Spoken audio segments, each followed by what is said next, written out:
4 రకాల కెమికల్స్ ఇది బేసిక్ మన బాడీ అయిపోయింది క్లియర్ మనకు అంటే మనం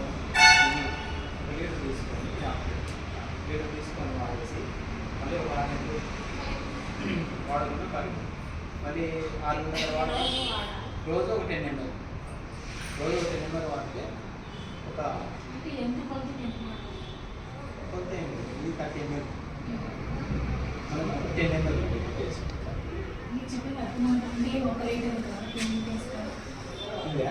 litre 250 ml water 250 ml hot water వేసుకొని ఇది 10 ml వేసుకొని తులసి కదా తులసి ఒక 10 డ్రాప్స్ వేసుకొని తాగేస్తే క్లియర్ ఇంకా 6 months ఒకసారి డిసీజెస్ ఇలా చేయడం వల్ల మళ్ళీ మనం ఉపయోగాలు అయితే ఏమన్నా తిన్నాగా మనకి ఎక్కువ వస్తుంది ఉన్నా కానీ మధ్య ఏమవుతుందంటే మన బాడీలో ఆల్రెడీ ఉంటుంది కాబట్టి ఆల్కలైన్గా తయారైపోతుంది ఇక్కడ ఉండడం వల్ల మళ్ళీ హెయిర్ వేస్తుంది